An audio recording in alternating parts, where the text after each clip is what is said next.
Hey everyone, welcome to Dirt Guy Drive Time, the show where I drive home from work talking to you. Boom. It's a great show. I love it. Today is, August 15th, 2019, and happy payday to those of you who get paid on the 1st and 15th. Cyndi Brown, First Lady of Everything, gets paid on the 15th, so the coffers are full, baby, because she makes the big bucks. Not like me. I make starvation wages. But I have the title, Super Duperintendent. It's a lot of fun. Anyway, that payday, massive payday, by the way. Just kidding. It's not massive. We scrounge from paycheck to paycheck just like everybody else. It sucks. Anyway, it comes just in the nick of time for my nose to itch. It really does. It's like there's been a cat in here or something. Where was I? Oh, payday. And just in the nick of time because tonight is date night. Boom, boom, boom. I love date night. Cyndi and I are going to go out and have a couple of drinks. She's going to get obnoxious and I'm going to love every minute of it. It's so cool. But that's going to kick off our big vacation weekend. Oh, God, my nose is itching. Yes, vacation weekend. We got the eldest daughter and her significant coming over to watch the fur babies and Sluggo the spider.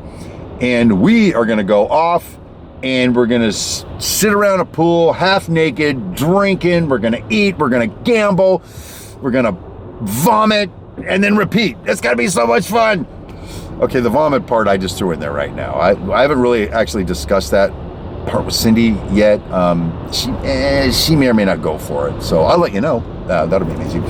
So anyway, looking forward to that. But, hey, that was a weird sound. I just heard a weird sound. I don't even know what it was. It sounded like a fart or something, but it was from outside. Anyway, moving on. Before we get too much further in the broadcast, I thought I'd do just a little shameless advertising. Those of you who remember, up until a couple of weeks ago, I was doing a Track Smack show, my live show on Saturday mornings at 7 a.m. Pacific on the old Track Smack channel. Live show about modeling and model railroads and stuff. Well, gonna bring that back in September, I think. Kind of missed doing it. Got some new ideas. A lot of people asking, where the hell'd you go? I'm right here. Just come over to drive time, bitches. So anyway, that's coming back. I'm very excited about it. And then today I put out a new video on the It's My Railroad YouTube channel. Very well received. Different format. The format that I did this time allows me to do modeling in my underwear. Just kidding. Modeling, like building models. To have a couple of beers, listen to some music while I'm doing it, and not have to do a lot of talking. Just enjoy the hobby. But it's still, the new format also affords me the opportunity to share with the subscribers what I'm doing. And people seem to have received that well. So thank you to all of you, 50 people so far that have put comments in there in that regard. It's pretty awesome. And then if you guys remember the other live show I'm a part of, which is Dirt Chic Unscripted, that's the one that Cyndi Brown, the First Lady of Railroading, First Lady of Everything, and I do on Sunday nights at 6 p.m. Pacific. A lot of times to keep track of. We haven't done that in a couple of weeks. Thinking about bringing that one back with a different format that's going to be even more riveting. And but that's ultimately her call. It's her show. And so I think we'll talk about it over this long weekend we're taking. And we're going to have a production meeting for sure. So then we can write this trip off our taxes. Boom, baby. I love America. Only in America can you write a vacation off on your taxes. Anyway, so that's that. And then Cyndi Brown, the First Lady of Everything, and I have an Etsy store. It's called Dirt Chic Creations. On there you can buy some It's My Railroad t-shirts, but you can also take a look at some of the crafts and tumblers and stuff that Cyndi's been working on that are amazing. If nothing else, you got to go there and just check out what she's been working on. It's totally cool stuff. I got to help because I made some stuff for her to use to make her stuff, but it's really amazing. Anyway, all those things, there's links to all that crap down there in the description. Go check it out. Come on, man. I'm working my butt off here, John. That's from one of the Die Hard movies, whatever. So that is all what's going on. MRVP, Model Railroader Video Plus, do a show for them. And now they've asked me to be a part of the Ultimate Guide to Model Railroading 2020. Gonna be in a magazine now, baby. So I personally, prolific, I'm all over the place. I'm all over the internet like Pam Anderson on a honeymoon. Boom.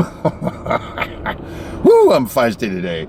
And I'm only half done with my coffee. And that's amazing stuff. Hey, this is the third time I've tried to shoot this installment.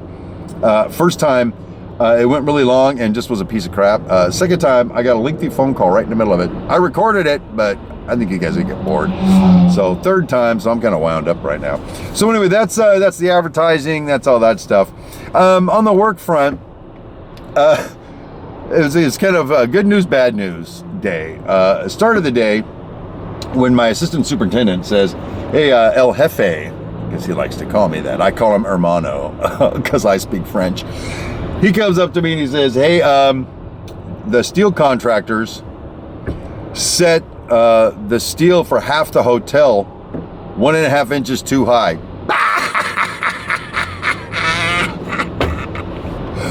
Oh, you gotta be kidding me.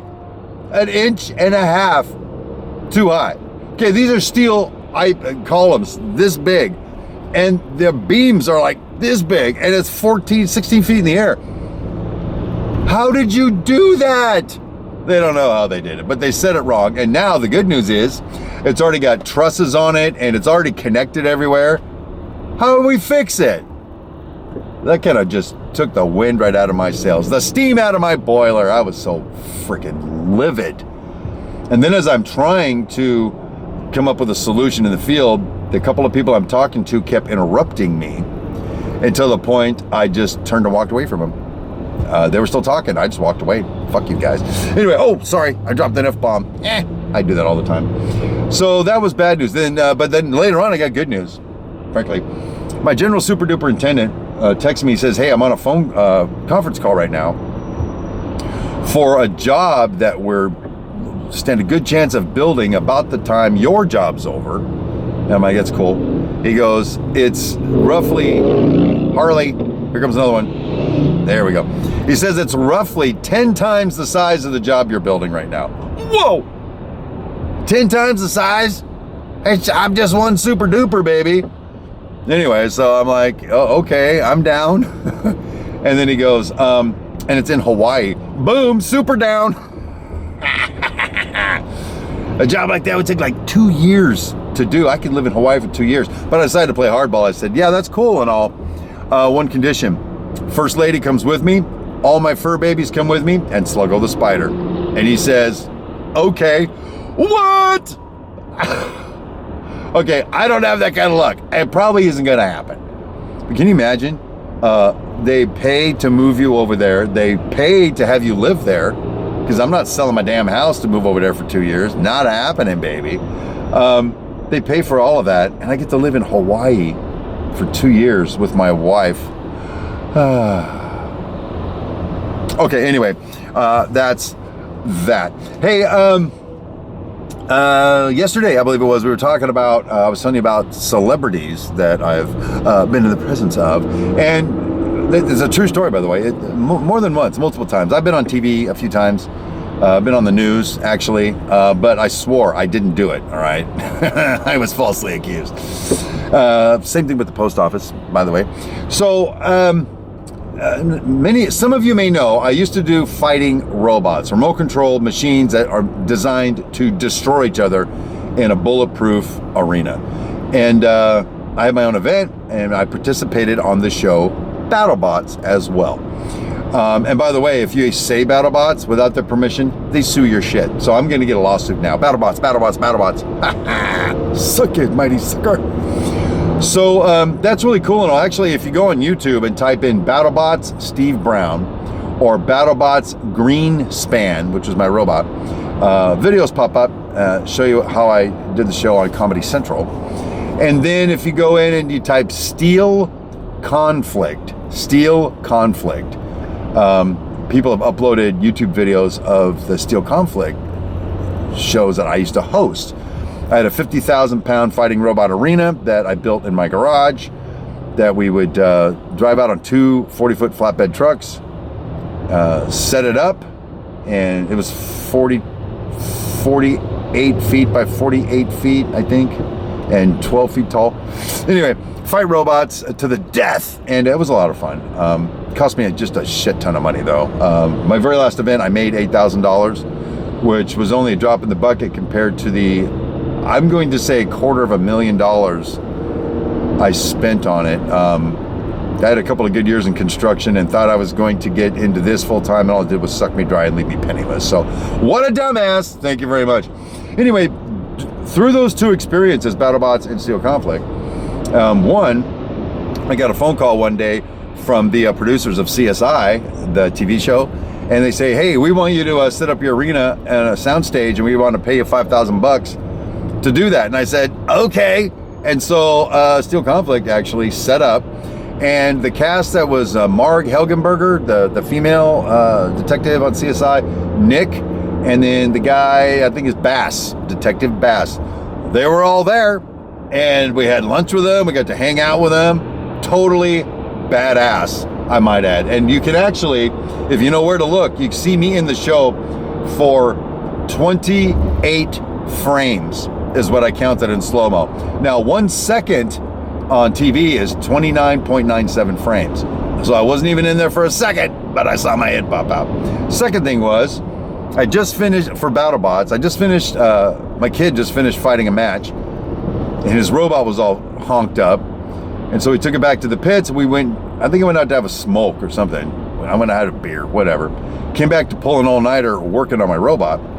And I came back, and lo and behold, the world-famous Carmen Electra is sitting on my pit table being interviewed. Not being interviewed, talking about, she was like the host or some crap, I don't know. She was eye candy, get it? And I waited for a while out of respect, but then I said, hey, Ms. Electra, I'm a pretty big fan, but I need to get back to work on my robot. And she was like, oh, I'm so sorry. And she really felt bad that she was holding me up. So I took her out in the parking lot. Not really. She just moved away. Not really. Anyway, so I got to hang out with Carmen Electra a little bit. So there you go. That's two of the plethora of people I've hung out with who are celebrity status. And I think that's just about it for now. Don't know if you're going to see one tomorrow or not, because this whole vacation thing, but I'll be back in touch soon. But until the next time we see each other, have just a phenomenal rest of your whatever. Go on a date night, for crying out loud. And until next time, my name is Steve Brown, and make it a good one.